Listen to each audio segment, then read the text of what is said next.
pushing and heaving, our limbs are bobbing and weaving. I think that this is something I understand. Just need a couple vaccinations for my faraway vacation. Gonna go ahead and go boldly, 'cause a little bird told me that jumping is easy, that falling is fun. Right up till you hit the sidewalk, shivering and stunned. They can call me crazy if I fail all the chance that I need. It's 1 in a million, and they can call me brilliant if I succeed. Gravity is nothing to me, moving at the speed of sound. Just gonna get my feet wet until I drown. Just gonna get my feet wet until I drown. Just gonna get my feet wet until I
One part sad and 2 parts brave. One part silent and 1 part says to the stars.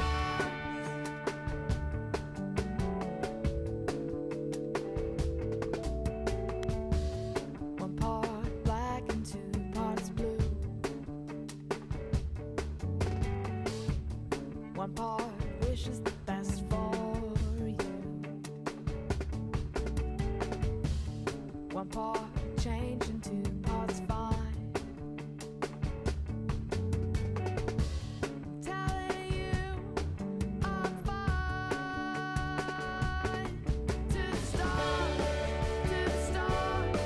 oh, we are lived within by all we've been and by all we can be.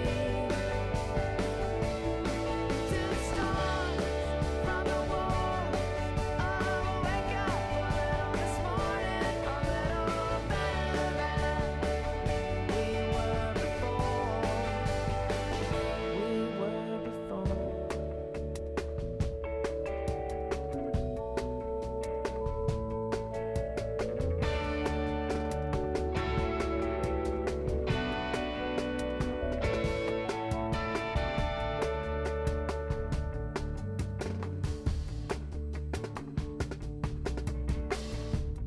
One part luster, 2 parts shine. Heavens above, trouble behind. One part glory, 2 parts glow. Shine on, shine well, you're free to go. To the stars, oh, we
I don't have the right. What else should I be? All apologies. In the sun, I feel as one. In the sun, I'm married, buried.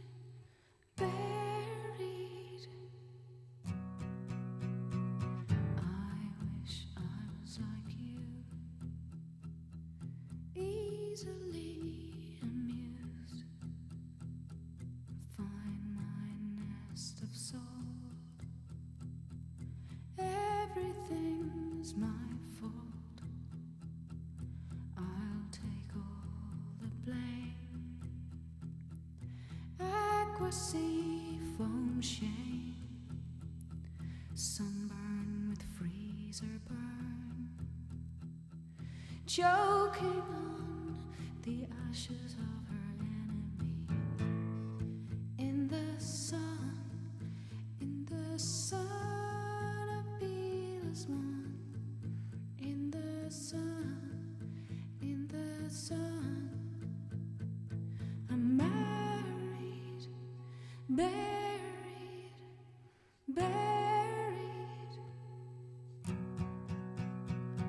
All in all is all we all are. All in all is all we all are. All in all is all we all are. All in all is all we all are.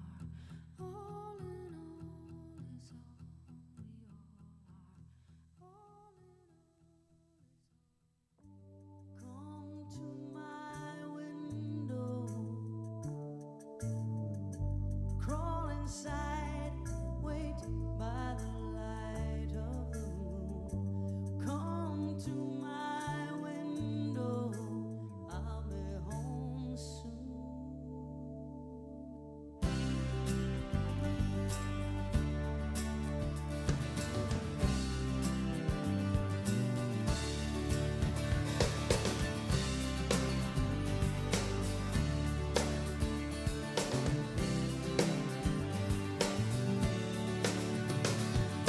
I would dial the numbers just to listen to your breath, and I would stand inside my hell and hold the hand of death. You don't know how far I'd go to ease this precious ache, and you don't know how much I give or how much I can take just to reach you, just to reach you. Oh, to reach you. Come to my window, crawl inside, wait by the light of the moon. Come to my window, I'll be home soon. Keeping my eyes open, I cannot afford to sleep. Giving away promises I know that I can't keep. Nothing fills the blackness that has seeped into my chest. I need you in my blood, I am forsaking all the rest. Just to reach you, just to reach you. Oh, I'll reach you. Come to my window, crawl inside, wait by the light of the moon. Come to my window, I'll be home soon. I don't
I'm walking out in the rain, and I am listening to the low moan of the dial tone again, and I am getting nowhere with you, and I can't let it go, and I can't get through.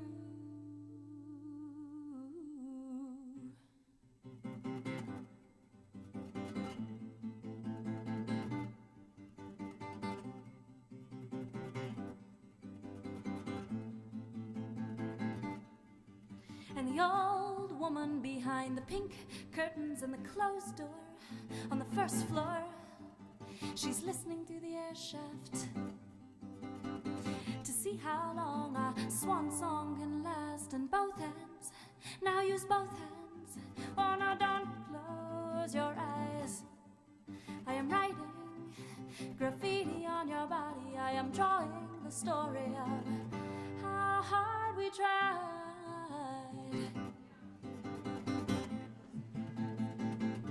How hard we tried.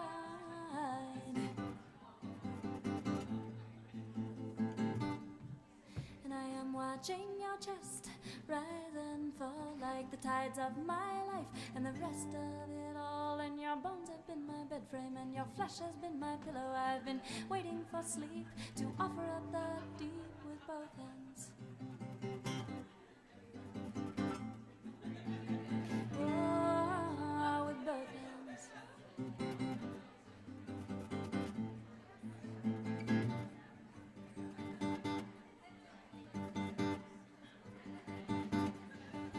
And in each other's shadow we grew less and less tall, and eventually our theories couldn't explain it all. And I'm recording our history now on the bedroom wall, and when we leave the landlord will come and paint over it all. And I'm walking out in the rain, and I am listening to the low moan of the dial tone again, and I am getting nowhere with you, and I can't let it go, and I can't get through.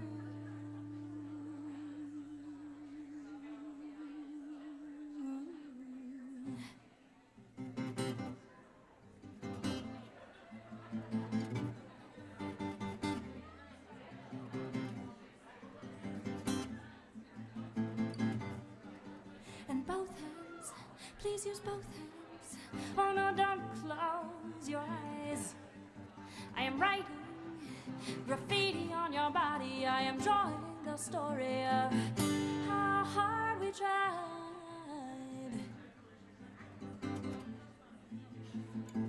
How hard we tried. How hard we tried.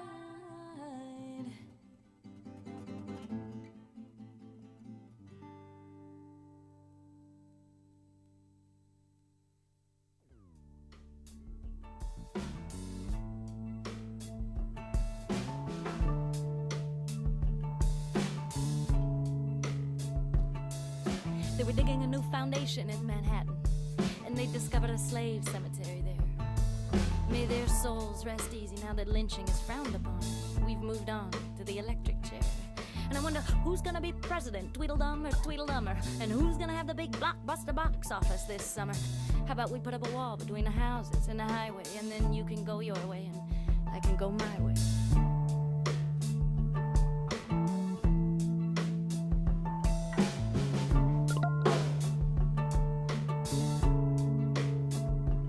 Except all the radios agree with all the TVs, and the magazines agree with all the radios, and I keep hearing that same damn song everywhere I go.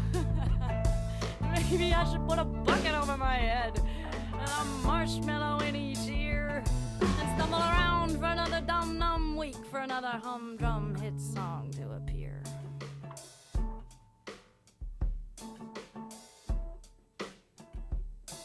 People used to make records, as in a record of an event, the event of people playing music in a room. Now everything is cross-marketing. It's about sunglasses and shoes or guns and drugs. You choose. We got it rehashed, we got it half-assed. We're digging up all the graves and we're spitting on the past, and we can choose between the colors of the lipstick on the whores, cause we know the difference between the font of 20% more and the font of teriyaki. You tell me, how does it make you feel? Tell me what's real.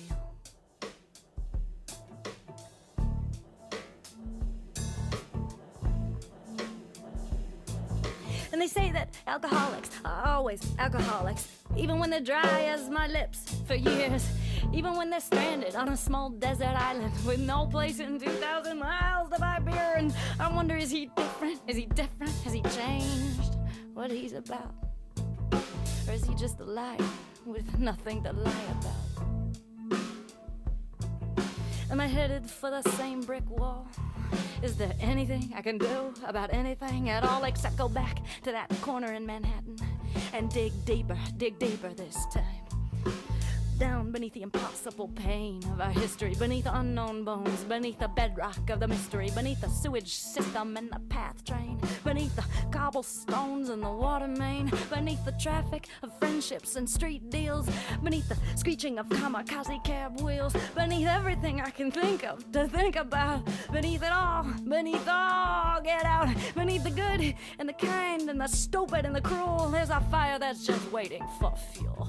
There's a fire just waiting for fuel. There's a fire just waiting for fuel. There's a fire just waiting for fuel. There's a fire just waiting for fuel. There's a fire just waiting for fuel. There's a fire just waiting for fuel. There's a fire just waiting for fuel. There's a fire just waiting.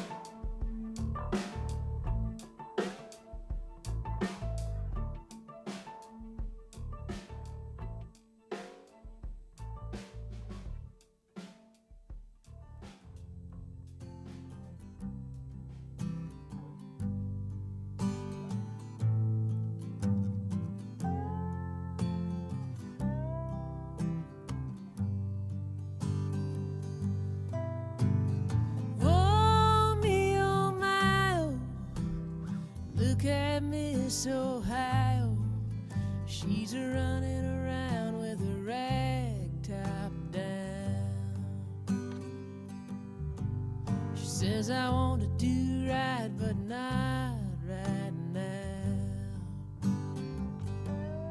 I'm gonna drive to Atlanta and live out this fantasy, running around with a rag top down.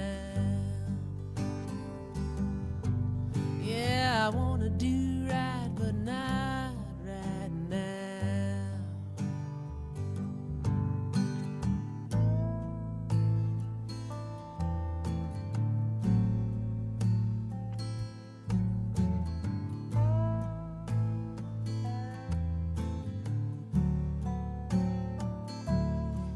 Had your arm around his shoulder, a regimental soldier, and Mama starts pushing that wedding gown. Yeah, you wanna do right, but not right now. Oh, me, oh my, oh, would you look at Miss Ohio? She's running around with a rag top down. She says, I want to do right, but not right now.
Look at Miss Ohio. She's running around with a rag top down. She says, I want to do right, but not right now. Oh, I want to do right, but not right now.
Hail to those who have come from the sunlight that surrounds you.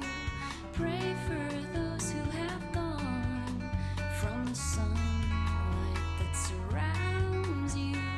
Hail to those who have come from the sunlight that surrounds you. Pray for those who have gone from the sunlight that surrounds you. Pretend all the good things are for you.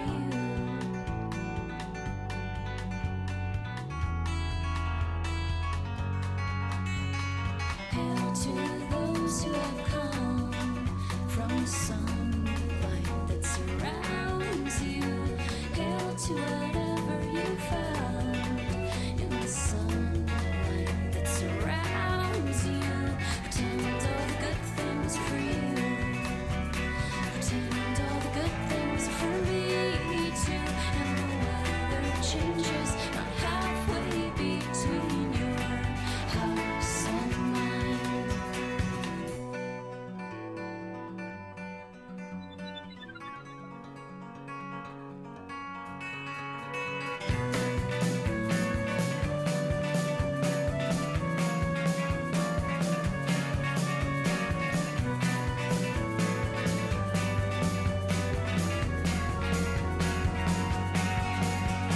Pretend all the good things are for you.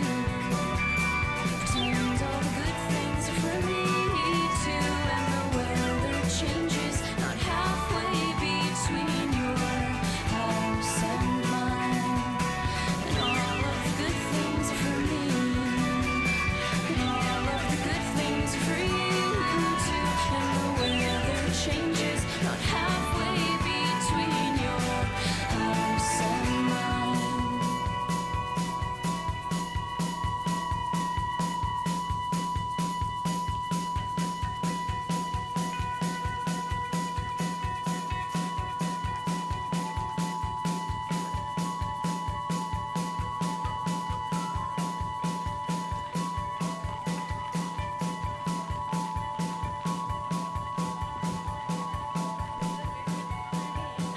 It's a very bright thing. It's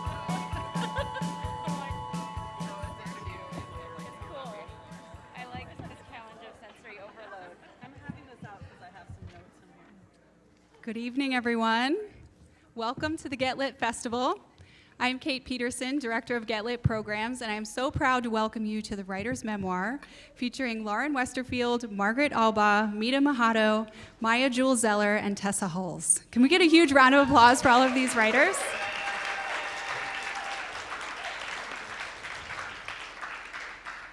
So you are here tonight supporting Get Lit. Get Lit is a nonprofit organization housed within Eastern Washington University.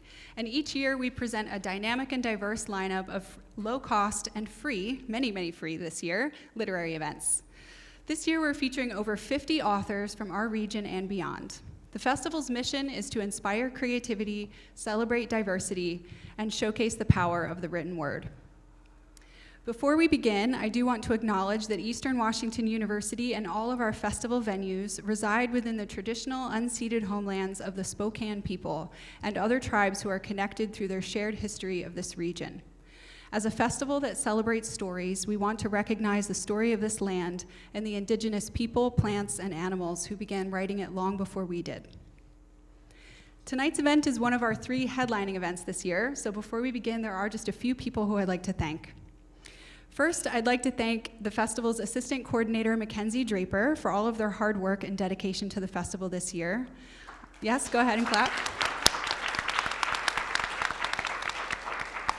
So in addition to Get Lit, Mackenzie is also the director of Writers in the Community as well. So they spent quite a lot of their time and effort helping with the MFA and with Get Lit this year. I would also like to thank student assistant Adam Westerholm and all of the additional MFA grad students who have helped in the lead up for this entire year and this weekend. So one more big round of applause for all of them.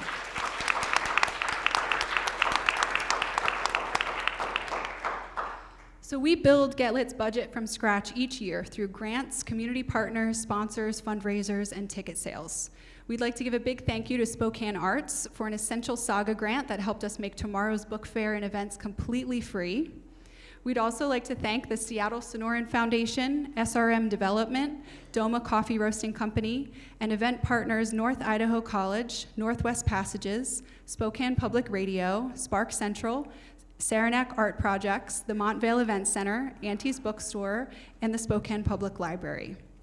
Special thanks also to the EW Foundation, the Cass Dean's Office, EW's Marketing and Communications Department, and the local colleges and universities who provided scholarships for their students, including Central Washington University's Professional and Creative Writing Program, where Maya Jewell Zeller is faculty. Go ahead and clap for them too. And one final special thank you goes to ILF Media, who is helping us run our first ever live stream from an in-person event at the Get Lit Festival to our YouTube channel. So thank you to ILF, and thank you to everyone watching on YouTube, and thank you again for helping us present this event to the wider world. Okay, it is time for the event. We are thrilled to welcome this panel of award winners and groundbreakers for an event celebrating memoirs that defy genre. This panel features writers at varying stages of the memoir process, from drafting and experimenting with forms, to celebrating their debut, to the Pulitzer Prize. These writers all work in many genres and a vast array of mediums, including photography, and you will get to enjoy that visual experience tonight as well. Our first reader is Tessa Hulls. Tessa Hulls is an artist, writer, and adventurer who is equally likely to disappear into the wilderness or a research library. Her debut graphic memoir, Feeding Ghosts, won the Pulitzer Prize, National Book Critics Circle John Leonard Prize, Eisner Award, Anisfield Wolf Award, Washington State Book Award, and others. She's pivoting to her career to begin an embedded comics journalist, an embedded comics journalist working in long-term partnership with field scientists in remote environments. And she would love to chat after the event if you would like to collaborate. How cool. Please welcome Tessa.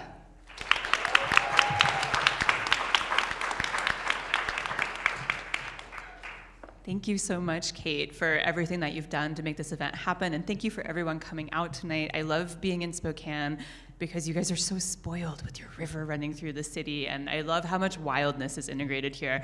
I actually used to be part of the Humanities Washington Speakers Bureau, and I came here years ago giving a talk about female explorers in the late 1800s, and I camped and mountain biked everywhere, so good city, good job, good literary community too. If we could get the first slide up so I can remind myself, okay, that's where we started, great. On a night train in China, 2016, if you had told me 5 years ago that my mother and I would find ourselves here, traveling back into the past in the hopes of building a bridge between us, the sheer impossibility would have caught in my throat like a bone. My relationship with my mother has been largely defined by my absence, a lifetime spent running away. But I'm here because I'm trying to find my way home.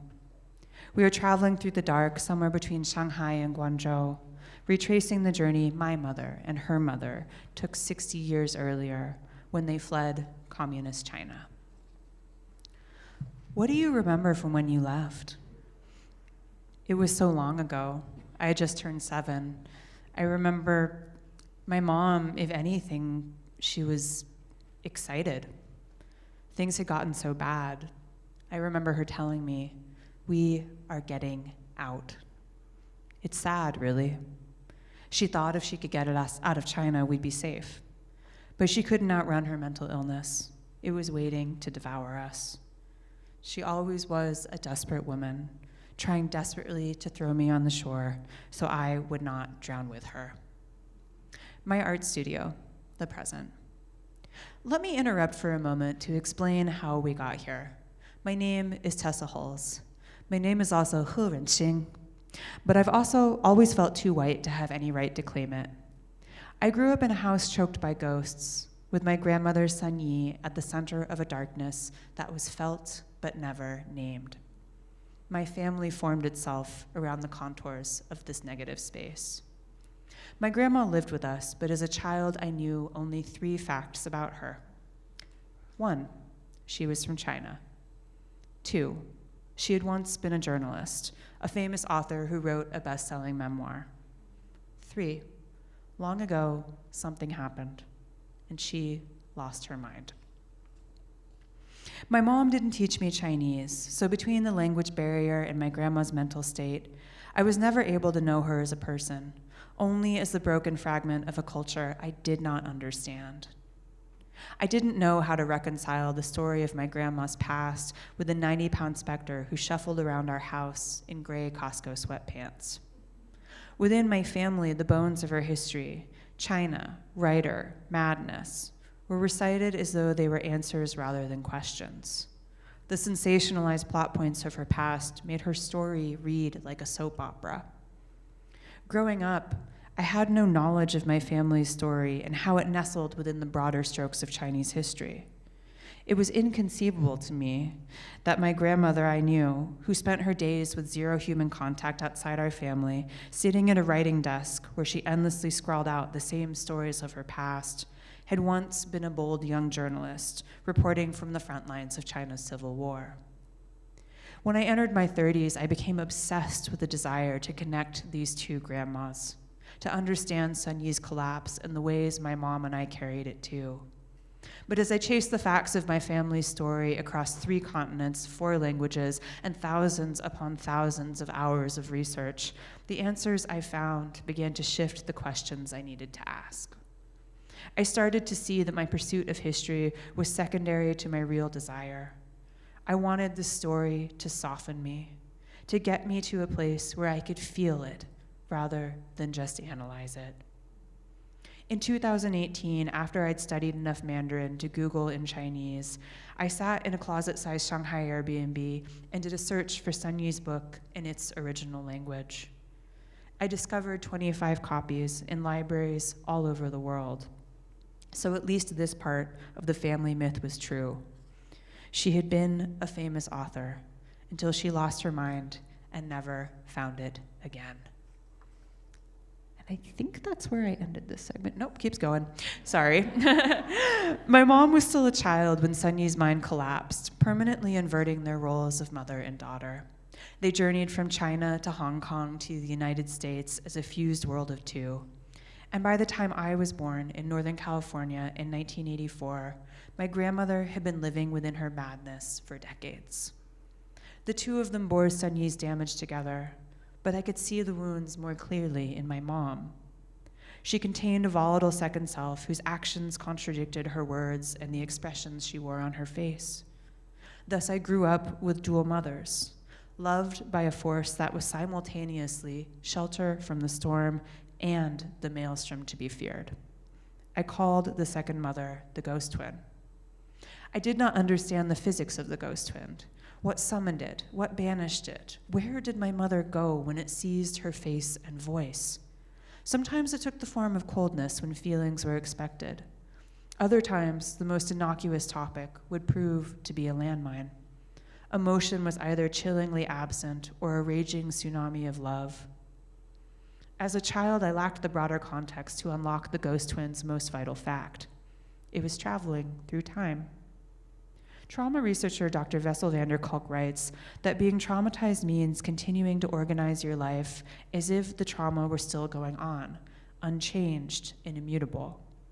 This trauma demands the acceptance of a dual reality, of a relatively secure and predictable present that lives side by side with a ruinous, ever-present past. I now see my mother's ghost twin as an embedded coping mechanism, the vestiges of an uncomprehending child trying to save her mother from the black hole of her collapsing mind. My grandmother's body escaped China, but her mind did not, and her adult life was spent as little more than a shell to hold her ghosts. My mother learned how to grow a life around her damage, but beneath the surface, her ghost seethed in the chasms ripped through her core. We survive trauma by denying that we have been damaged, and neither my mother nor her mother was able to see the ghosts that swarmed them, but they stood out clearly for me. Maybe this is what it means to be the child of immigrants, forced to bear witness as the first generation far enough from the pain to be able to see how deeply it is there. And I think that's where I actually stopped. Yes? The last slide? Okay, thank you.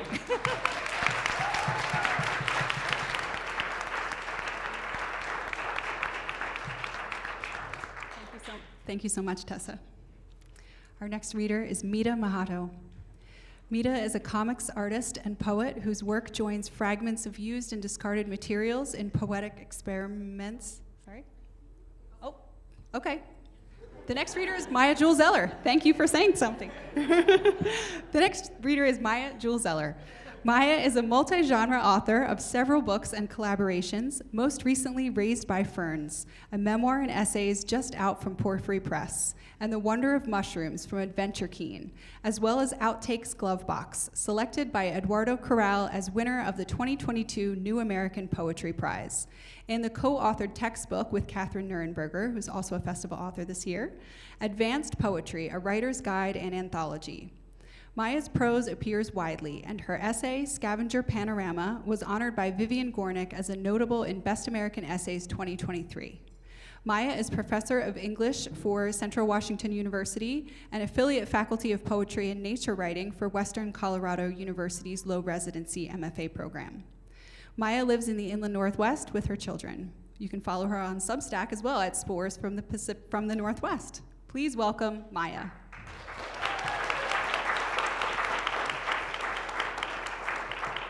Thanks, Kate. I would have been happy to have Mita go next. Just FYI, I'm not I felt like Derek Zoolander. And he went, no, okay. Okay, so I know that Tessa already thanked everyone, so I'll just echo that and say thank you again for being here. It's so good to see so many friends. Hi, friends. And I'm going to read from Raised by Ferns, my new memoir. I'm going to read, if you want to go ahead and go next slide, I'm going to read from a selection from it, but I wanted to open with this quote by Diane Seuss from her book Frank Sonnets, which is also a memoir unconventional in a series of sonnet-esque sonnets. The sonnet, like poverty, teaches you what you can do without. To have, as my mother says, a wish in one hand and shit in another. Okay, and I'm going to read excerpts from one of the chapter essays, so I'm going to skip around, but you won't know. It'll be seamless. Okay. So this essay uses excerpts from the USDA fire rating system, and it sprinkles them through both as signposts and structure and also as content to write against and to give us an emotional tenor of how the narrator is feeling. So you don't need to know all that, but if you're into form, there it is. USDA fire rating system, fire danger level extreme. When the fire danger is extreme, fires of all types start quickly and burn intensely. These fires are very difficult to fight and may become very dangerous. When I was 15, I lit a field on fire. I took water from the river to put it out. The truth is, I wanted to burn something down. The truth is, I was down. The truth is, I was burning with hunger. I was drowning in the burn of adolescence. I was just trying to play with matches. The truth is, we were poor and we were bored, and that was all we had except the barn. We had a horse, we had a sky, we had a match.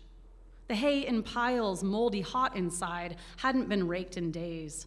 The kind of hay that you can't eat, a horse can't eat. It's too good. It's no good for hunger. I had help in the burning.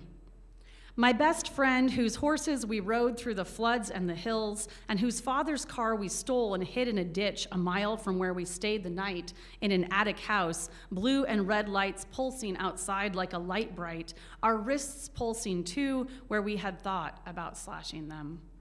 Slash that. We were okay. We were just filled with hormones. Or maybe we were afraid of our lives and what pains they'd hold later. We were so okay we jumped in the river. We rode the horses right into the river to put out the fire we'd made in our skins. USDA fire rating system, fire danger level, very high. When the fire danger is very high, fires will start easily from most causes. These fires can be difficult to control. Teens burn down fields a year. In the HOA where I live, one of the covenants asserts that we should not dump yard waste debris in common areas so as to reduce fire hazard. And recently, the association paid to have the Department of Natural Resources evaluate and subsequently clean up the common area's forest floor so as to reduce fire hazard. People move here to be safe. Nietzsche says, pure vapors are the transformation of sea into fire. The impure ones are the transformation of earth to water. And also, the eternally living fire, Aeon, boy god of the zodiac, plays, builds, and knocks down. Strife, this opposition of different characteristics, directed by justice, may be grasped only as an aesthetic phenomenon. We find here a purely aesthetic view of the world. In a purely aesthetic view of the world, fire is just a bright thing we bring out from the core of ourselves. Or fire brought the world into existence, transforms all. Art equals fire, equals redemption. The struggle is the fire, the truth, and the way. I guess I have always been one to stare into the blaze. When I am 40 years old, I consider lighting my perfect life on fire. Then I change my mind. I understand the impulse for destruction, for ruining things so they might be remade. I understand the desire to make something burn. Insert here a lot of metaphors involving a mythical phoenix. Insert Heraclitus, Plato, Shiva. Insert philosophy, or at least its impulse. Reason always takes everything too far from the glow. USDA fire rating system, fire danger level moderate. When the fire danger is moderate, it means that fires can start from most accidental causes. So part of the reason I chose this essay is because it has a table in the middle, and in the book it has lines in it, but online it didn't, and whatever. This is what you get. So the table is a brief catalog of flammable items and the people who burned them. And you can see the flammable items listed there in alphabetical order down the left side. And on the right side, you see the people who burned them. Maya's father, Maya's brother, Maya, and Faulkner. Thank you so much for understanding my jokes. So the table functions in the middle of, it plays up against, you can see how it works. So I'm just gonna read down the left-hand margin slowly, and you can see who's burning them, and therefore create indirect characters in your brain. Arrows, homemade for homemade bows. Barns, barn hay. Black beetle trapped under a mason jar with dry straw and twig. Books, banned. Bra, hand-me-down, in resentment. Brush, burn barrel full of regular household trash. Candles, for which we melted old crayons down and rolled twine in wax. Fields, joints rolled. Love letters. Mint, testing to see if it really smelled like marijuana, as the DARE officer said it would, when you think to yourself, this program is what a school should instate if it wants teens to be very curious about doing drugs to the point where they have to try them if they haven't yet. Notes we passed in class that might incriminate our parents for the ways they broke the law. Old clothes we hated. Pipe full of tobacco or marijuana. Small piles in the forest meant for roasting hot dogs or for burning our shame. Wood stove tinder, morning water boiling for making oatmeal, or evening water boiling for making a bath. I learned the ways of flint and stick and coal with blue-orange glow from men with lighters and kerosene in burn barrels and forests and wood stoves in schools. I learned something lit can spread and scorch an earth or arm or house or barn. Ray Bradbury, it was a pleasure to burn. It was a special pleasure to see things eaten, to see things blackened and changed. Henry David Thoreau, cultivate poverty like a garden herb, like sage. USDA fire rating system, fire danger level, low. When the fire danger is low, it means that fuels do not ignite easily from small embers, but a more intense heat source, such as lightning, may start fires in duff or dry rotten wood. My son loves to make a small pyramid of kindling in our backyard pit, under the spruces and pines. We let him do this until the end of June, when either the county or our own common sense says it's too dry. We let him fill it with newspaper and touch the green-headed match to the edge of a picture, and we watch his eyes mirror the dance of the flame. We live in a neighborhood north of a city where people water their lawns to keep them lush. Ours is mossy and brown-green, but still a buffer to potential wildfire, and we fill the bird baths so the doe can drink and nurse her fawns. When lightning comes, we watch it out the large front window, ready to call the fire department if the dry inland pines are struck in blaze. We're not likely to simmer to the ground or to end in embers. Some August, the air here is so full of smoke we can't go outside. Some Septembers, school is delayed because they can't ventilate enough to allow children into classrooms. Some summers, the fires are so close we know we could be the next California, the next Australia, the next Hawaii. We cry for California, Colorado, Australia, everywhere being destroyed. I worry when I feel the wick still flickering inside me. I worry when I flick the match against the box. I worry how complicit I am, right down to my bones. I worry about metaphor and pleasure, about driving across town. I worry the way a mom worries, or a teenager who knows she's the root of trouble, jumping from the highest rafter in the barn, landing on hay she knows she'd burn if she grew too angry. I get in my car again, dragging my fossil fuels down the road. I worry the whole freeway from here to wherever I'm going in my fossil fuel car, lighting the field on fire over and over again. Thank you.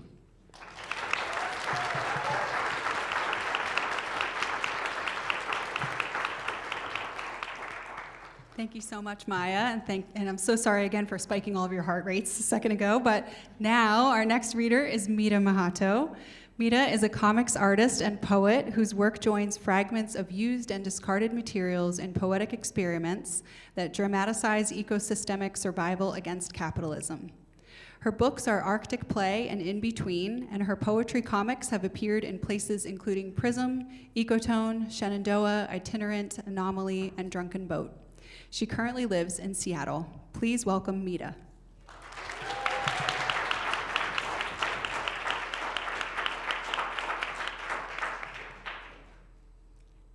Hello. Thank you so much, Kate. Thank you, Mackenzie. Thank you, Adam. Thank you to all the volunteers and to my gorgeous fellow readers, panelists. So I am going to be reading 3 poems. 2 of them are from Arctic Play, and 1 is a little bit of a newer poem that I made. Arctic Play is made up of 3 parts, 3 acts that all have a visual style that's distinct. The first act is made up of poems, diagram poems that trace the grid lines of woven papers, and yeah, they are multiple in their readings. That is, that there's not one right way to read them. So I am going to take you through some options with these. The first one is about the sun.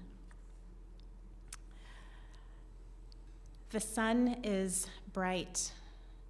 The sun is warm. The sun is orange. The sun is pink. The sun is golden. The sun is staining the sea golden. The sun is melting ice. The sun is sweating ice to shine like diamonds. The sun is overhead. The sun is rising. The sun is setting on the horizon, sitting on the horizon. The sun is hiding behind mountains, hiding behind clouds. The sun is circular, spherical, glowing, glowering, lowering, low, lower, nowhere. The sun is bright. The sun is warm. The sun is golden. The sun is melting ice. The sun is sweating ice to shine like diamonds. The sun is clouds. The sun is mountains. The sun is orange, pink, on the horizon, hiding behind, staining the sea. The sun is overhead, rising, setting, sitting, circular, spherical, glowing, glowering, lowering, low, lower, nowhere. Okay, this next one is about seals. Seals poke heads through fragile ice. Seals linger shipside. Seals seem like stones. Black, gray, white, spotted, quiet. Stones, slick, wet. Seals, attentive, curious. Seals, long eyelashes, long whiskers. Seals linger shipside, seem like stones. Black, gray, white, spotted, quiet, like stones, wet, slick stones. Seals seem like stones. Attentive, curious. Okay, this last one I'm going to read. I have this series of poems that I've called auto-elegies. So they're kind of poems that mourn the loss of self, but they're all about animals that have gone extinct in the wild or completely. And the idea there is that the only way that we can hear these voices is if I'm imposing my voice onto them. But there's also this other side to them, which is about kind of the ghosts that these extinct species leave behind, that there's something missing still in the spaces in which they did live, and how to kind of still listen for that presence. So this poem has multiple voices in it, so I am going to request your participation in this reading. And so if you could, as loudly or as quietly, it doesn't need to be rhythmic at all, to repeat the word here. You can shout it out, you can be like, here, or you can just be more whispery, more quiet about it. As you start that, I will start reading the poem, and then when the poem is finished, you can kind of fade out of that. Sound okay? Amazing. So here,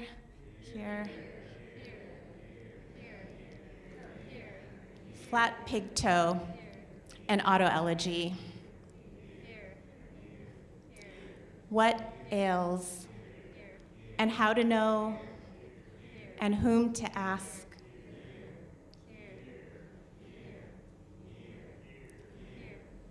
Is this river? Are these muscles still?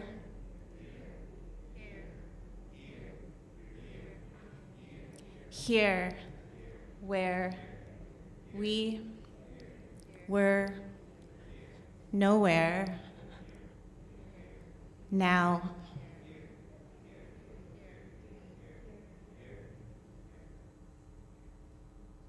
Thank you.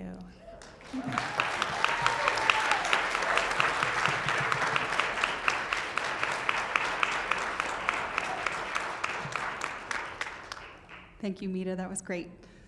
Our next reader is Margaret Albaugh. Margaret is a Chinese-American award-winning photographer, freelance journalist, and visual artist. Her work has been in the New York Times, Washington Post, the Wall Street Journal, Politico, and The Guardian. She is also a poet and writer and enjoys the ways words and images can complement each other and intensify an artistic experience. Her debut artist book, Where I End and You Begin, came out in 2025 with Ben Shop Books and utilizes imagery and poetry to explore her experiences of motherhood. Please welcome Margaret.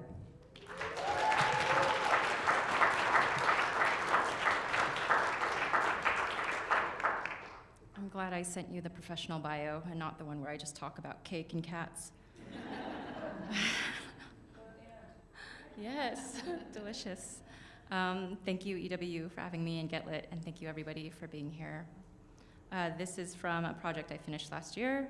It's the first 2/3 or so, where I end and you begin. Do they hate each other because of me? Do they only know rage? One night she handed me red thread and taught me to sew words into my arms. Before I could unravel them, I birthed daughters in the morning with needles on their tongues. I always struggled to feel good enough as a mother because of societal expectations, but also my own mother's expectations. I also had the very real and abrupt awareness that I completely lacked the tools needed because no one passed them down to me, as no one passed them down to my own parents, a different generational poverty. My mother escaped war as a baby and fought against poverty her whole life. And in simple moments of my days, her trauma boils up in me. My daughter refusing food could send me into a tailspin of phrases like, "You're so spoiled." And while I see a middle-class 5-year-old in front of me nudging her spaghetti, I know there was a 5-year-old girl in 1953 Taiwan who tried to feed her brothers. And the weight of this makes me crumble, and I smash a salt shaker on the counter, and glass and whispers are in the folds of my palm. I don't say anything, but everything is loud. She drank those words, whether milky and sweet or sour and bitter. She nursed what my body knew how to give. What do we pass down? The thread, a symbol of how we nurture, a string of genetics, lies we tell ourselves, triggers and fears, the thread that connects one generation to the next. She writes me notes because she needs to tell me something, because she thinks and trusts I will listen, and one day we will get to the other side. Mom, can you please be nicer to me, please? My oldest had virtual lessons one day. I could hear the notes, A-A-E-E, A-A-E, and then quiet, and a door slammed, and I knew before I saw the broken bow what she was going through because I had felt all that anger before too. I don't know what the fuck I'm doing most days. Every day feels like another wrong decision, another moment away from feeling out of control, each day like a fistful of marbles. I'm not one of those perfect women with their 2.5 kids, North Face jacket that always looks brand new because she actually cleans her jackets, love notes in tidy pockets, and her Taurus husband. She's a human rhyme, and she smells like flowers. She holds all her children's emotions, absorbing them into her body like it energizes her instead of drains her. I can't be like her. I'm too busy being messy, too busy being rage and clumsy and 8 million projects, no color palette, just black leggings with black shirts, armpit stains and sweat, and takeout boxes that went bad last week. I am busy being disordered eating and vanilla cake and the frustrated groan when I hear "Mom" for the 15th time, and the cheap paper that rips when you erase too hard. I am cereal spilled on the counter, my daughter screaming, "Where the fuck is the hairbrush?" I'm hanging on, just constantly pulling them back into childhood, trying to hold space in neutral gear, not ready to move forward but not rolling back, not ready to let them fall into that wild current of growing up. But they will grow up. When they sit with their friends in an apartment somewhere and compare experiences of growing up, what will they think of me? Maybe she'll remember sledding at night, baking cakes with all the sprinkles. Maybe she mentions how strict I was at sleepovers, and someone chimes in with how their mother forced piano lessons. Someone hated their art lessons. Someone else played violin, and that will strike a chord she couldn't get right, and she'll remember the rage she learned 100 years ago. She tells me what a spoiled daughter I raised, and behind her familiar voice is her mother's familiar voice, and her mother's mother's voice, and all those mothers' voices rise from a small village half a world away to echo her, their bodies gaunt and thin with goodness and suffering, and a self-help book I've never read tells me what to say, but the words sound foreign on my tongue. My mind is a merry-go-round, a childhood favorite, but then there's the bully throwing the merry-go-round into dizzying speeds until you're hanging on with knuckles clenched, circling, until your hands smell like metal, asking them to stop, and my mind is like that, only the merry-go-round is the constant spinning of thoughts about what I should say, what I want to say, what I need to say, and what I want to scream, just all tangled up inside, all clinging on to the spinning wheel. And you are your own bully, damn it, and the merry-go-round is just 5 different versions of you shouting different things to say and who to be. But you also can't help wondering what they would be like if you were more like North Face woman. Would they be better off? Would she have taught them how to put the brush back in the bathroom drawer and taught them in her sing-song voice how to ask politely if they couldn't find it? They would have been tiny poems themselves floating through life. Instead, we're just angry lyrics tangled together with the smell of metal on our hands. After I had my second baby, my mother asked me how much I weighed. I always avoided talking about my body in front of my children, but even still, my second baby pinched her sides and asked, "Is this fat?" And I wondered how many mothers deep into our family did this question exist for. They each learned to live in a box. Each one passed down those walls until it became smaller and smaller with more jagged edges, but the rules the same. I gave my mother an outlet through storytelling, asking her for her life stories each week. Through that, I learned that her parents nicknamed her Earthquake, Zen Zen, and that felt telling to me on many levels, but also raised many questions. They named her Earthquake because she snapped the earth and crumbled the ground. They named her Earthquake because she moved mountains and birthed snow caps and lakes. They named her Earthquake so she could shake the land and her moon children would orbit her temper.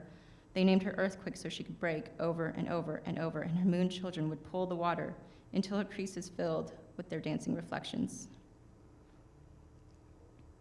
Most days it's a nudge of a whisper. She tells me I'm too fat to be good, getting round in my belly. She whispers, my house is a mess.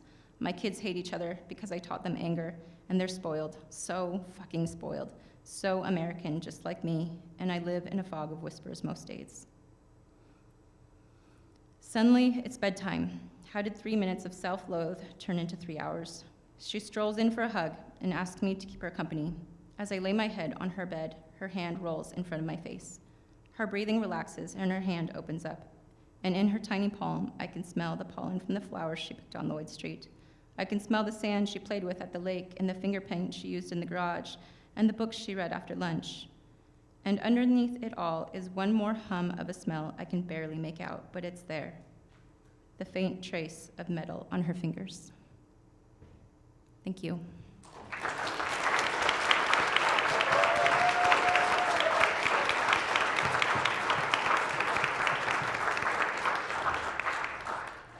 Thank you, Margaret. That was beautiful. Our final reader and the leader of tonight's conversation is Lauren W. Westerfield.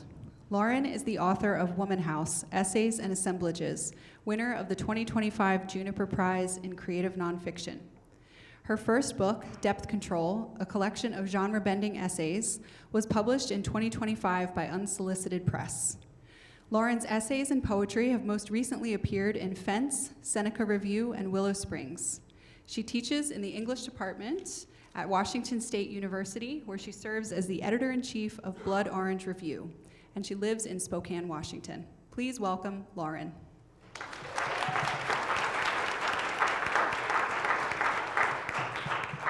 Thank you, Kate. Is this okay? Can you hear me all right? Okay, great. Thank you, Get Lit, echoing all the thank yous everyone has already expressed, and also a thank you to all my incredible panelists. What a spectacular reading. I was scribbling little notes for our conversation, which inevitably we won't get to as many of them as I want to, but I've been looking forward to this evening's conversation for quite some time now, and I'm going to read a short piece from my most recent book that does a little bit of visual hybrid experimentation and then segue into our conversation about finding form or letting form find us or our work or all of the above. So this is a short piece. This book is a collection of essays and what I call assemblages, part of which is because there are longer fragmented essays and also there are these smaller pieces called interludes throughout the book. And so I'm going to read one of the interludes. It's quite short. Each of the interludes has a date at the top, and then this one, as you will see from the slides, has uses footnotes as well. This is called Interlude Background Music, 1990. Corners of another 4 o'clock curl in upon this kitchen, window, tile, sink. Yellow, unlike zinnias or butter, something by Mozart on the radio. You are sure of this, the certainty that you cannot be certain. Memory is not a transcript. What's most akin to fact is 4 o'clock. It's sickly, gorgeous, bright. What makes this true is that this brightness happens every day or nearly, and the light makes something in your blood and nerves begin to hum. You are 5 or 6 and painting watercolors on the kitchen floor. Paintbrush dipped in Star Trek coffee mugs of water in between each shade of yellow, purple, pink, Spock, or maybe Sulu. Someone broke the Captain Kirk cup during that pocket of time in which you lived but did not yet know how to remember. You do not want to call your mother. You do not want the telephone or the sound of the Volvo in the drive or dinner smells. You want to be outside, alone, and moving through it. Light, that is, and time. 10 years prior to all this, the vintners at Sutter Home invented Mom's White Zinfandel by accident. In 1975, 1,000 grape-squeezed gallons stalled en route to fermentation, holding sugar, fighting dryness, blushing pink and sweet and easier to swallow. You want to move toward the dark, not to make it happen faster necessarily, just to get beyond the curl. Above you, all around you, she is barefoot. As she boils water, dumps a jar of Newman's Own spaghetti sauce into the pot, adds chunks of garlic, carrot, and tomato.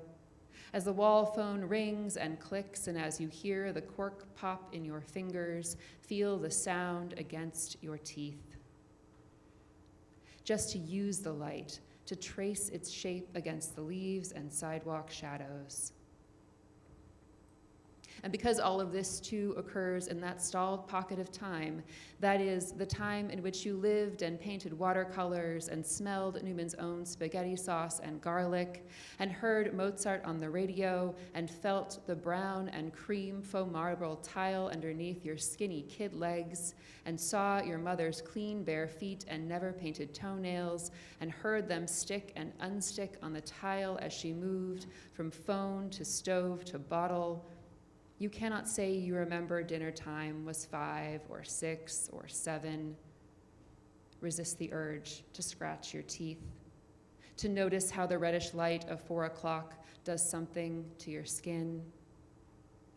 Hearing the blue automatic Volvo in the driveway, running to the door before darkness came. How corks accumulated in the junk drawer, an inverse power structure here. As long as you are not inside, its curling cannot take you. And the curl of autumn, how the light at 4 o'clock still makes your molars sing, then itch. Thank you. Is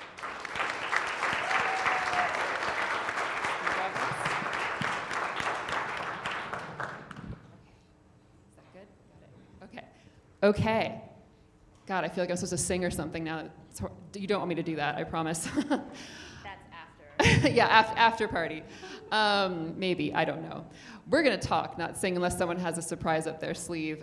So we're going to talk about the writer's memoir and specifically how all of us as writers work with hybridity and formal experimentation. And I was thinking about this, well, I've been thinking about it a lot in our correspondence about this event and just thinking through everyone's readings this evening. And also selecting the piece that I read from and thinking about sort of the why behind the footnotes and the what felt like a necessity to shape the piece in that way. And I think part of it was because as I was trying to write down certain memories from my childhood, I found myself sort of mentally annotating my own memory, you know, like thinking in a way where the memory and then these sort of like older, wiser, less wise, overwritten pieces would like show up in what felt like a different part of my brain. And so it was like this spatial shaping was happening in my head, and I wanted to render that on the page. And I also was interrogating some questions in the book about patriarchy and established forms and institutional forms and the academy and scholarly writing. And so footnotes felt like the right way to play around with these ideas for me for a number of reasons. And I'd love to talk about that in your work you read from this evening or anything else you want to share, but also just in general, this idea, to paraphrase Maggie Nelson, as she is quoting A.R. Ammons, of determining the forms things want to come as. And so how might we each discuss these formal shapings, whether they are intuitive or rendered out of our own ideas or ideas from elsewhere, or divine ideas. We can be as woo-woo or not as we want about this discussion, but would anyone like to start us off?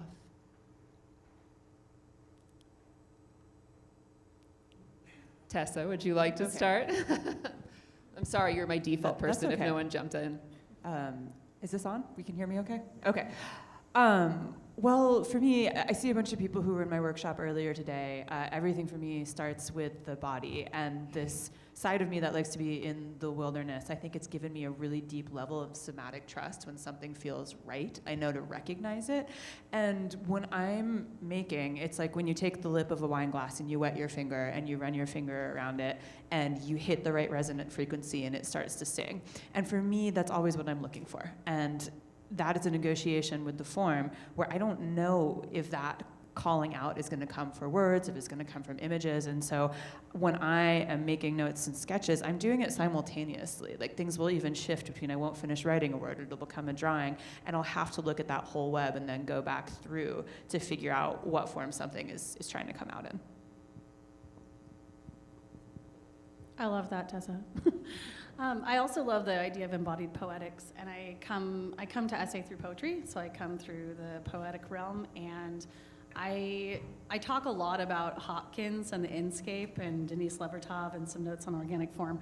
And if you're familiar with that piece, Levertov is talking about organic form as the forms that make themselves, the content coming up through into the shape of it. And I keep a couple quotes from her in my phone, so I'm going to read those to you.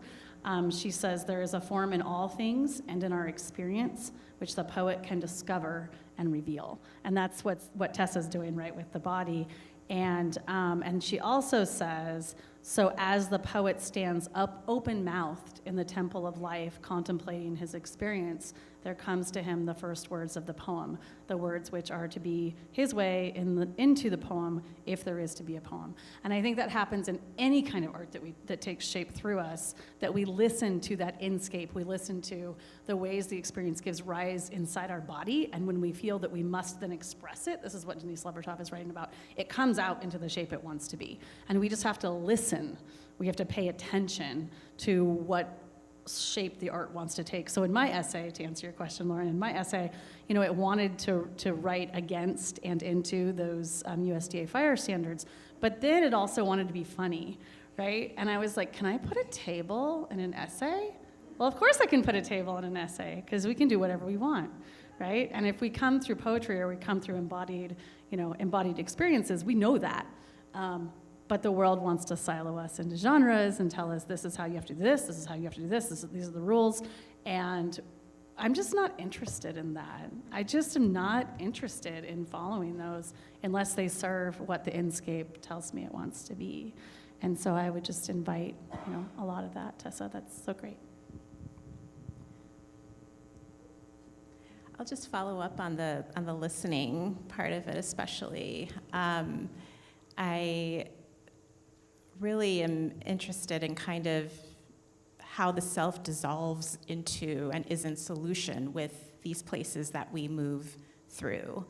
And the muscle poem, it's here, H-E-R-E, but it's as much here, H-E-A-R, and really trying to kind of think about how to listen to not just, the things around us, but how we're integrated into those things. And so it is kind of me working with the paper and seeing, like, how do you want me to cut you? And oh, you're snagging here, I need to change my blade. And all of that happens, but it is also kind of about, this place that I'm writing about, whatever the place is. How can it be not just, my imposition of what I'm seeing, this construction of self that we do so much of, where we're kind of understanding place and self is like really deeply entwined. And that includes like histories and memories and all of that stuff. How can I kind of like allow the page to have those multiple voices at play? Yeah, I love what everybody else has said so far. And for me, it's interesting because when I started this project, I really thought it was only going to be a visual project, because at the time I had really only focused on photography and was deep into learning photojournalism. And so I thought it could only be a photojournalist essay or narrative.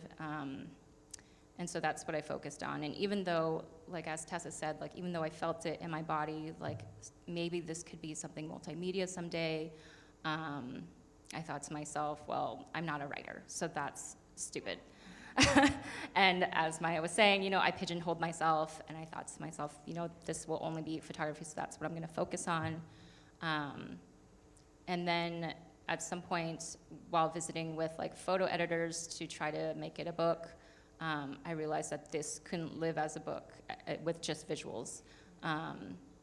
And so I actually shelved the project, and I said, you know what, maybe I just can't do this then. But I was still struggling as a human, as a parent. And so even though I shelved it, at some point, the words were coming up in me.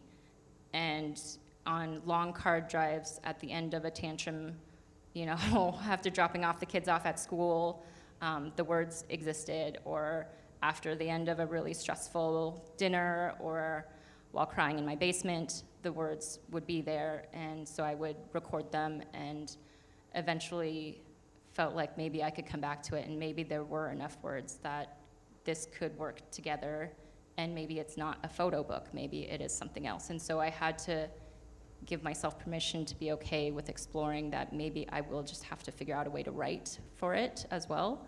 And that it was what I had always hoped for, because it's what I felt needed, the experience needed to be for the other side, because that's what it was for me.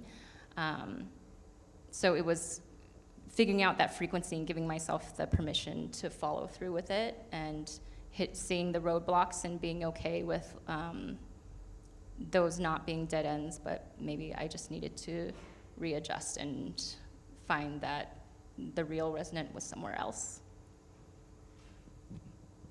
Yeah, that's it's fascinating, and it was really interesting to like listen to you read, and partially be like watching you read and listening and then turning, and sometimes getting the images and sometimes not getting images, and getting this kind of fragmented experience of the project, but also the extra texture of you reading from it, you know, which is different than reading on a page. I mean, I think that was sort of maybe everyone's experience up here. If we were sort of looking out at times and then looking over here, and we're like hybridizing our own hybrids in our experience of this panel. But you know, it generates other questions too, I think, about this, the embodiment and the felt sense, and some of the immediate engagement, even with like minor frictions, like Mita, you were talking about, with like the paper snagging or a blade or something, these little things that happen.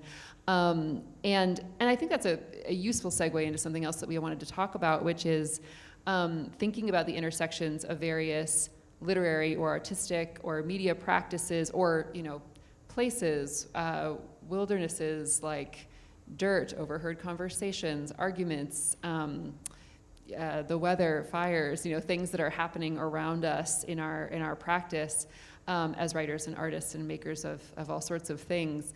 And so we're going to talk about the aspects of our other lives that, you know, non-writing lives necessarily, that deeply inform our work. And I feel like, Margaret, if you don't mind kind of continuing, since you sort of anticipated that a little bit with your answer about recognizing one kind of project, finding the need for other material, feeling, you know, unequipped to create that material, and then like finding it in the texture of your lived experience, and heard and overheard and argued and, you know, received information from family, but then other influences, of course, as well. And as a visual artist, I'm sure there's like scene information that's gathered as well. So I wonder if you can maybe start with the other things informing your work as a writer, photographer, multimedia maker, and then we can proceed down the line, or however people want to. Yeah, the first thing that comes to mind is perhaps my background in counseling, and realizing that in the process of making this project, a lot of it was me also trying to heal, and parenting myself through the way. And in doing that, I realized, you know, I can't rely on just the visual work to do that. It was a huge part of it. and it has always played a huge part in how I process the world around me. But the words had to also come forth too. And so I think that played a huge part in how I approach the work and allow different aspects of my feelings to come through, and my felt sense to come through in the work.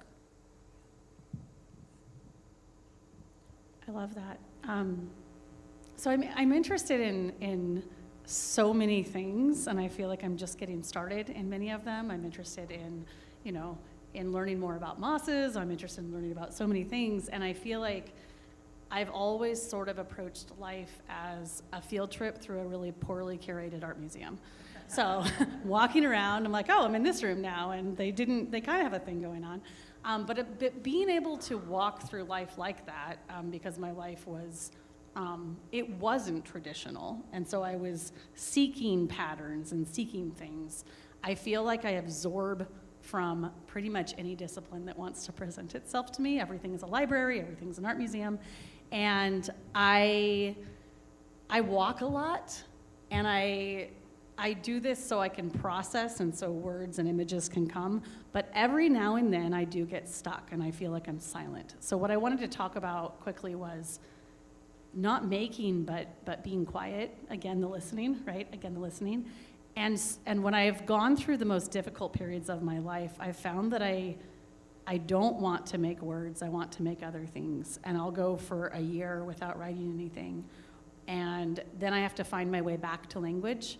And to find my way back to language, I either have to walk a lot or I look at photography and visual art. And when I was going through some pretty extreme postpartum depression, this is what made me think of this, going through some pretty extreme postpartum depression after the birth of my son, I felt like I couldn't talk to the world. So I started just looking at photographs from Francesca Woodman, the late photographer, and I felt like she understood me. So I have this essay in this book in which I'm just writing letters directly to Francesca, because I just didn't think anyone alive could understand me, but Francesca Woodman probably could. And she died the year I was born, so I think we just sort of just missed each other on this spinning globe. And I find that when I'm stuck, when I don't know what other forums to go to, when the art museum is just too confusing, I go into the woods and I talk to trees and then I write letters to Francesca. And so I think just so many things have influenced the way that I approach the writing life. I love everything that you both have said. And also, like, you said she died the year you were born. Like, how, are you perhaps reincarnated? Like, what's the timeline? She might have actually died after. Oh, well, you know, like, time is a flat circle.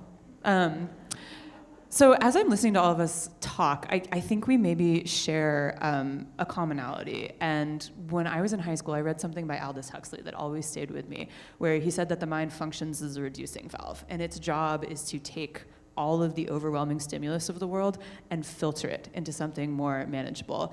And I have always felt like I have a really shitty reducing valve. It, like, lets everything in. It's like some people, you know, when everyone during COVID was wearing masks and you've got like your K95s and you've got your surgical ones, I'm like, oh, mine's made of fishnets. Like, nothing gets blocked. And I think when I was a younger maker, there is very much a tendency to be corralled and pushed into one thing. And when I was younger, I was like, well, am I a visual artist? Am I a writer? And I really was like, I don't know which one I am. And there's something to the fact that you learn to listen to the silence. You find these other things that speak to you, and you start to get a little bit like sassy about it. And you get to choose like, well, all of them, and then just keep magpieing more and more on.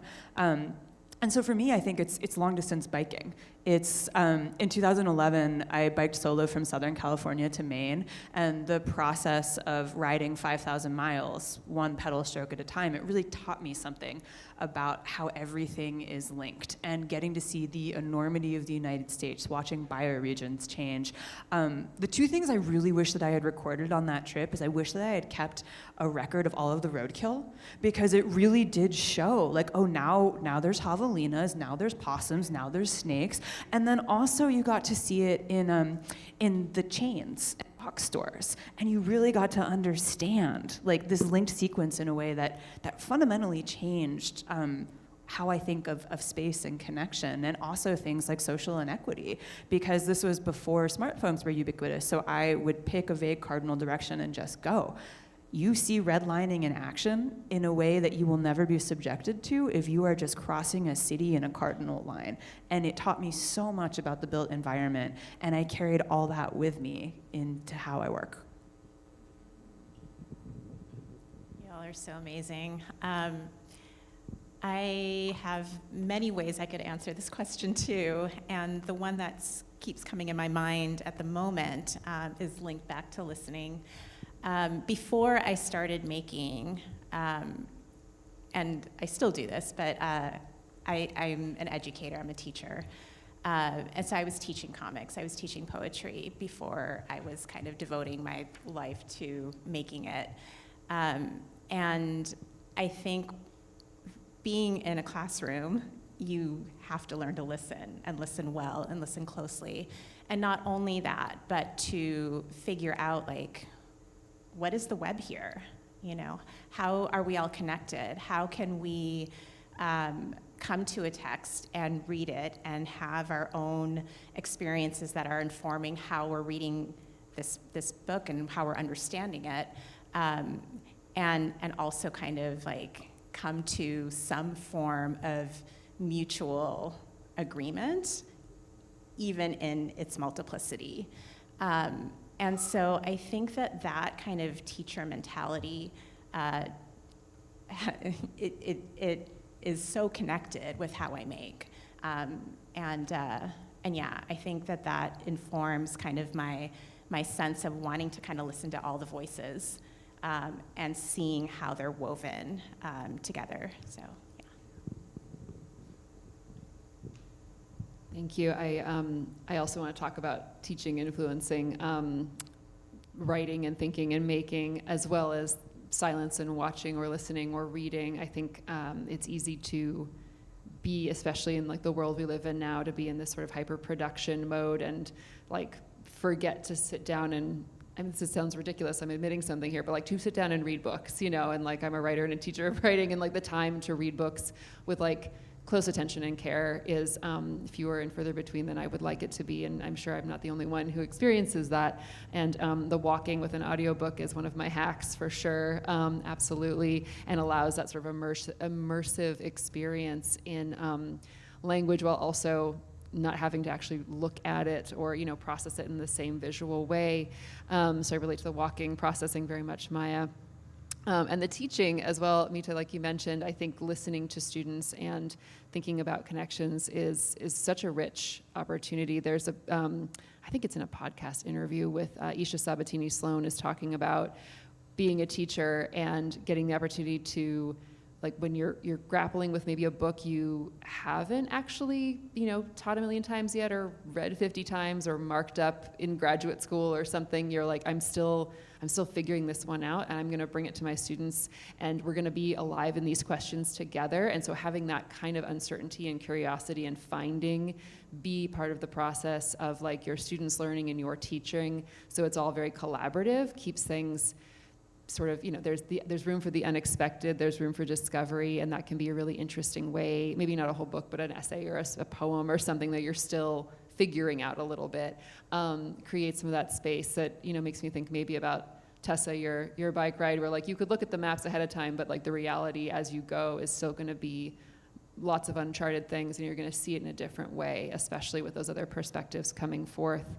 I think too, one of the things that I like to bring into work, increasingly visual art, literature, film, music, things I'm looking at or reading or thinking about, or my students are looking at or thinking about, especially the comfort shows or the guilty pleasure shows, like the thing that maybe there's some reason why you assign it those categories because you've learned that perhaps it's supposed to be less serious than what you're supposed to be watching or thinking seriously about.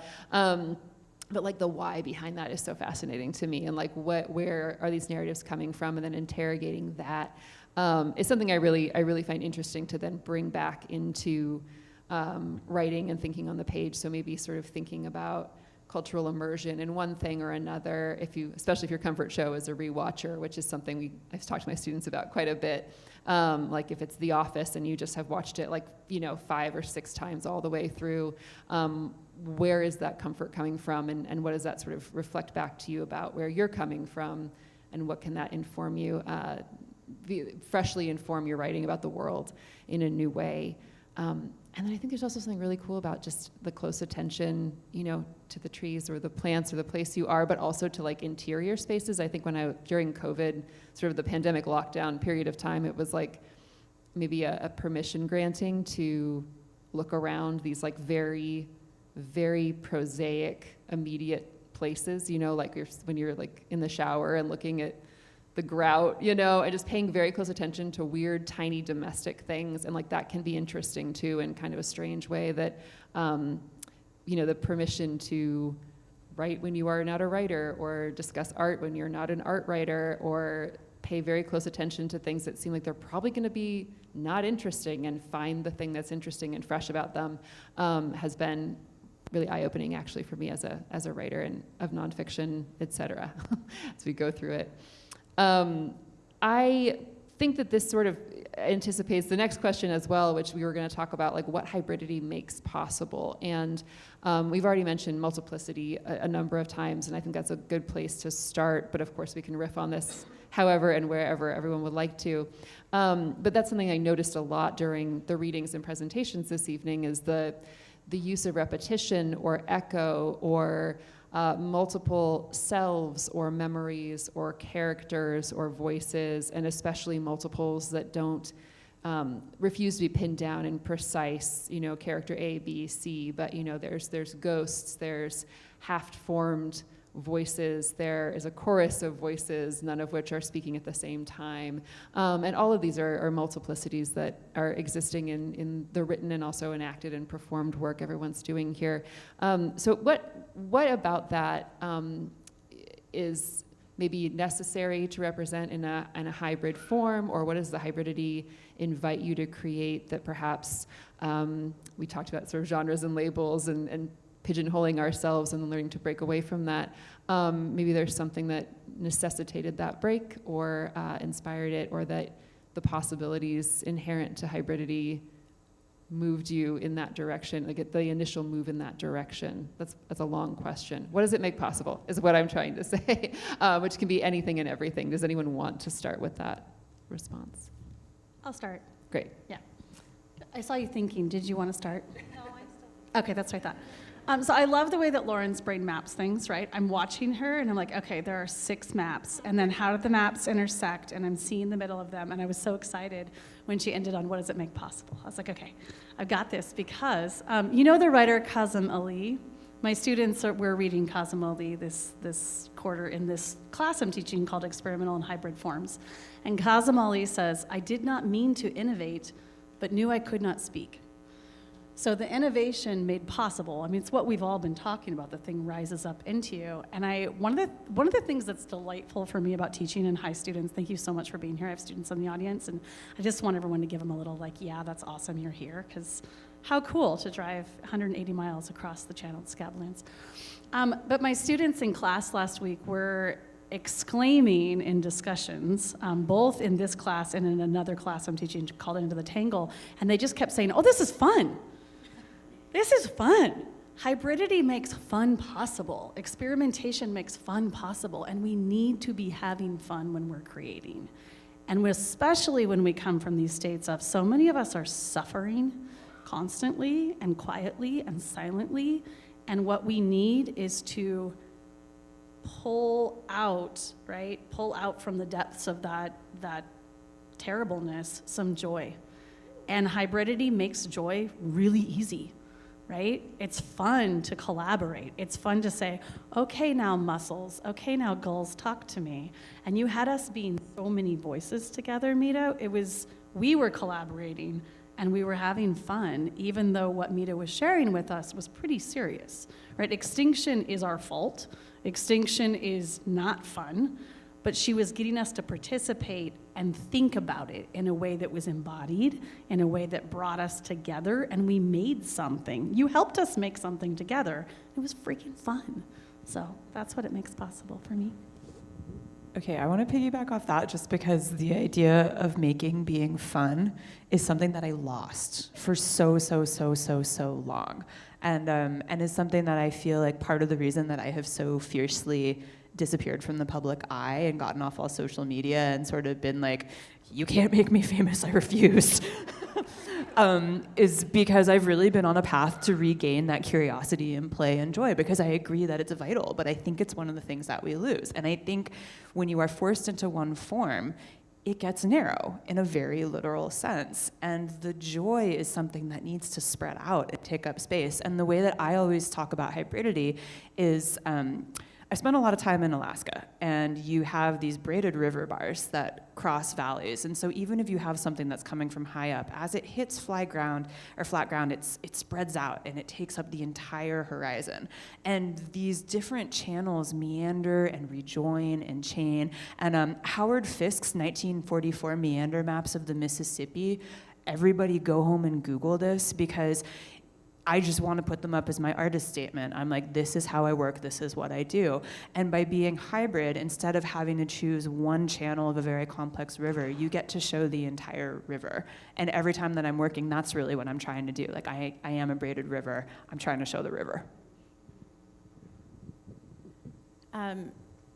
So I want to kind of say that, like, there are poets out there, word poets, that, like, I cannot do what they do. You know, like, I try to write an email and I just, like, agonize over my words. And not everybody is like that, you know? And for me, when I'm working with just words alone, like, in my head, I have this idea that there's some kind of core thing that I'm building towards, and I need to be able to express that, like, perfectly. When I'm working with collage, that, like, busts apart.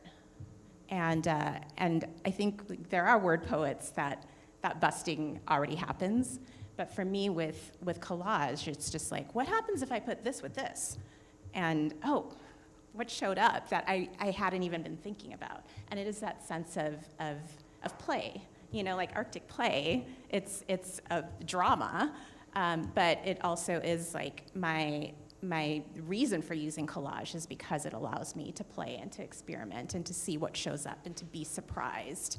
And so that kind of, like, practice becomes something where I do feel, like, loose and willing to kind of, like, what's going to show up for me that I don't need to be in control of.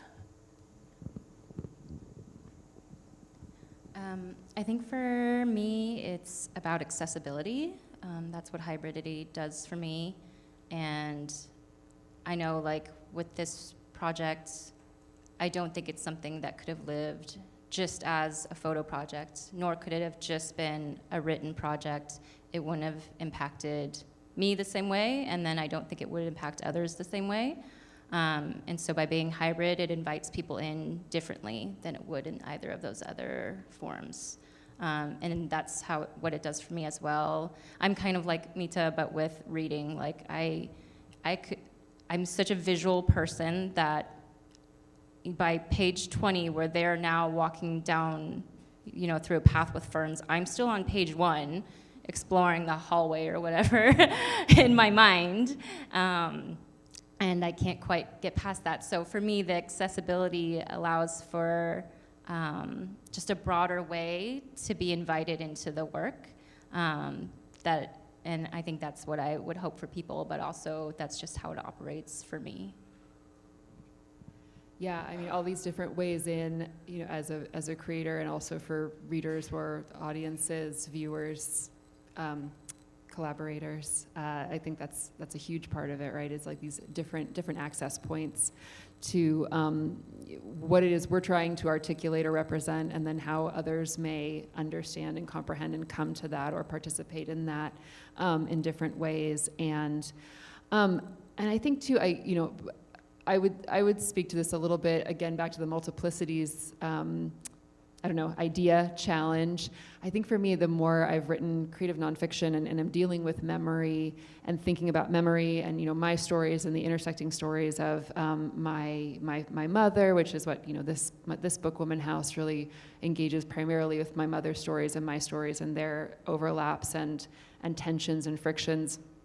I think that the opportunity afforded by hybridity to just challenge the factual nature of personal narrative when there's so few actual factual pieces involved in my ability to comprehend that narrative is really, it's liberating and also in some ways feels more real to engage multiple threads of time and memory and experience and let them butt up against each other and contradict each other at times perhaps, and then sort of feel into that difficulty or that challenge and not necessarily have to resolve it in a narrative, a chronological narrative arc, but to maybe come at it again from another angle in a different type of essay or in a little fragment or an interlude or something very akin to a poem, or maybe, drawing upon visual artwork or an artist's work to help represent something that I may be struggling to articulate in my own language. And that freedom has made it possible to write about things that if I were, tied to a this happened and then this happened and this happened would have been not only painful and unpleasant, but I think very boring to read in that format, the how it felt and then how I can render how it felt and how I can render how something felt to someone else who tells that story to me and permits me to then engage with their story as well is another way of being alive. And I think playing in perhaps a more serious way, but also still playing with time. Playing with time is, that's what writers get to do in general, I think. Speaking of playing with time, Kate Peterson, how are we doing on time? Okay, so I don't have an official question that we've all vetted right now, but I was wondering if anyone has something they would like to talk about on the panel. If not, I have little scribbles I can run with. Tessa, yes. I'd be really curious to have everyone briefly share what's the last thing you did that really surprised you?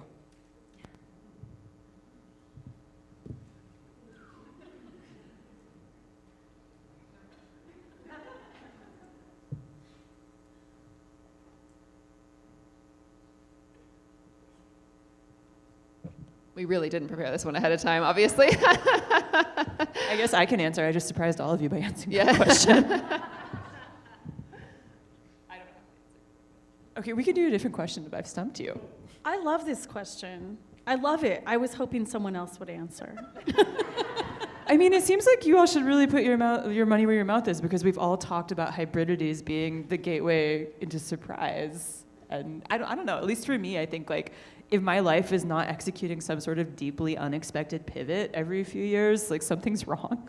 Well, that's actually what popped in my mind, Tessa, when you asked the question, and we all sat here quietly, right? We were like, are we ashamed to admit the things that we've done that surprised us?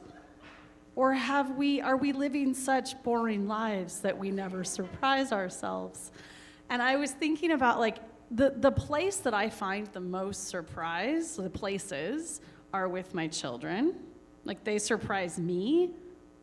My students surprise me with their work every day when I open Canvas. I teach online right now, and I also teach on Zoom sometimes, but not in person. And in person, you can have more of that, oh, there's an energy. But I do feel it online when I read my students' work, and it blows me away. And I know they're going to write badass work, but I still feel delighted and surprised with each piece that I open and read. Or they were giving prompts last week.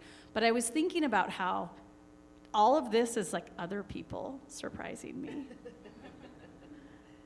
I really, and this is a disappointing answer, I'm so sorry, I really mostly surprise myself in my work, and that's where I find most surprise. So I give myself little exercises, and I wrote a poem yesterday, and it surprised me because I haven't been writing, and I felt like I'm not a writer, and I'm in a long fallow period, and I wasn't feeling well earlier this week. And then I wrote a poem that braided the 7 dead whales on the Oregon coast with some stuff about my ex. Sorry, this is live streamed. With, I won't say more than that. And with, with several other things. And I got to the end of it and I felt this like sense of, wow, I just wrote a kick-ass poem. And I felt delighted. And then I had to share it. Some people in this room may have I made one of my friends listen to me read it aloud, and I sent it. And it surprised me that I was still capable of making art when I feel so sad. I know that's a really, really bummer thing to say on a panel, but I've just been like, this is really hard, y'all. And then I made a poem. And making art, even if you can't surprise yourself by taking a trip on your bicycle really far, which is so awesome, you could make a little thing and surprise yourself, and that's delightful. I actually had a similar experience this week, and Annalie's down there mouthing the word condemnation at me, and it is exactly what you think I'm saying, because somebody was pointing out the word condemnation sounds like it has the word condom in it.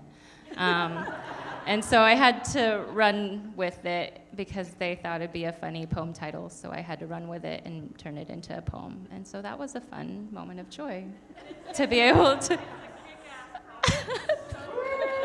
Thank you. So yeah, writing random poems when you least expect them. Yeah, I so resonate with you, Maya, where I mean, I find myself, like, I would describe myself as boring. I don't think other people would, but like my lived experience of myself, like, and I know it's not true. Like, I take risks and I do things that like, oh, I did that. But like in general, I think where I do kind of like I'll be sitting there like cutting paper and I'll be like, oh, I don't know. And then it like erupts and it's like, wait, where did that come from? Like, I look at this book and I'm like people ask me, how did you make those grids? And I don't, how did I do that? And so there is like something in the creative practice that all of that gets channeled into, yeah. Sorry, Tessa. I just have to say, in response to you saying that you were boring, I was the interview partner for Mita for her book launch, and she had made an entire set of paper mache meat rocks and was wearing a polar bear mask.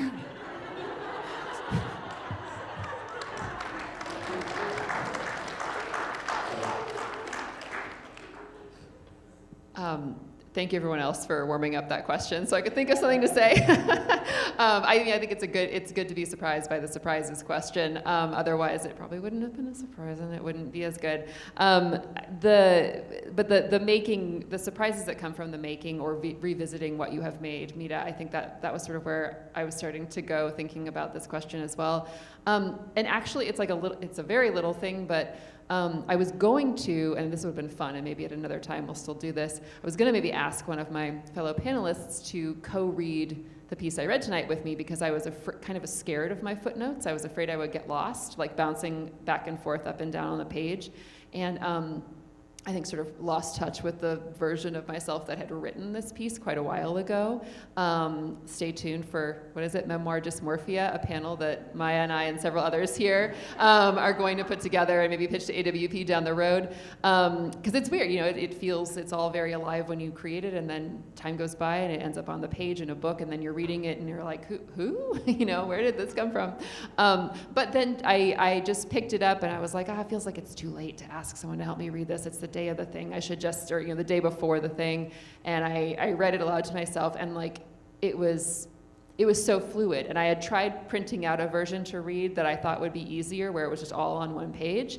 And it didn't make any sense to me at all. And like that jumping, the visual jumping, the movement of my eye up and down on the page. Thank you to my, optometrist that I can still do that because that's increasingly difficult. But like it really was part of the piece was to read it that way with the movement. And I did not realize that until I did it last night because I was very prepared. And that was joyful. That was like, this makes sense. And made me excited to think about it and talk about it and read it. And so thank you for the question, even though we were all a little thrown for a moment at first. Does anyone have any last words of writer's memoir, hybrid, encouragement, joyful playing, making, etc. they would like to end on? I have one. Is it okay if I swear on the live stream? Yeah, that's fine. Okay, so I have a couple of old man snail mail pen pals that I have acquired, and one of them is the writer Jim Dodge. Anyone know Jim Dodge? He wrote my favorite ever inscription in one of his books, and he just wrote, "Never underestimate the power of fuck it." And I think that is the single best thing you can tell yourself with whatever it is you're making.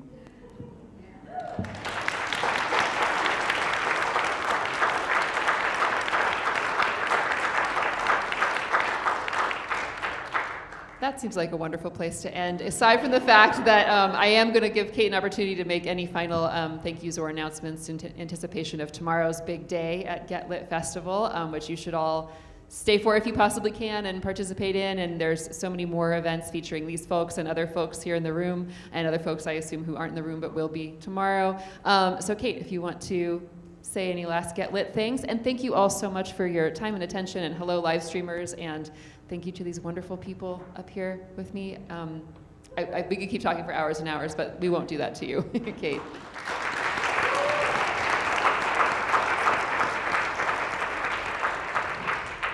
Thank you all for being here, and thank you again to these amazing writers. This is truly one of my favorite events that I've ever had a chance to put together. These writers are just so smart, as you got to hear and see today, and just so talented and so inspiring. So thank you all for being here. And if you want to spend a little bit more time with the writers, they're going to be heading downstairs to the Aunties table, so there's still a little bit of time to get maybe your book signed if you've already purchased it, or purchase one tonight from Aunties. And definitely join us tomorrow at the book fair again. So we'll be here 9 to 5, and it'll be completely free. And we have lots and lots of fantastic activities planned. And then we also have one more headlining event at the Bing tomorrow night, and that's going to be in partnership with Northwest Passages, featuring Jess Walter and Willie Vlaughton. So thank you again for coming. We do have a survey on our event description, so please, if you had an amazing time like I did, please tell us about it in that survey. And thank you all again. Good night.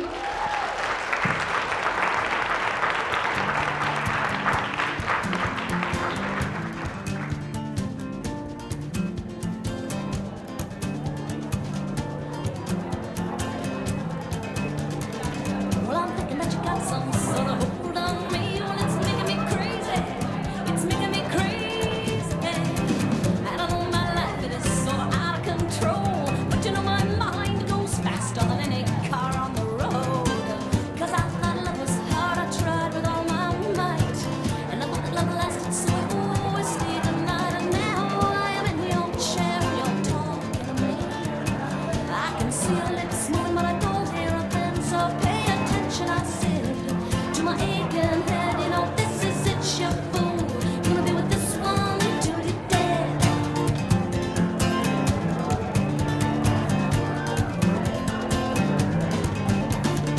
So I'm taking a walk down to my favorite coffee shop. Sit down in the corner and try to write down my thoughts. But all my thoughts are jumbled into some crazy state of grace. And well, what do I do but soothe it with a picture of your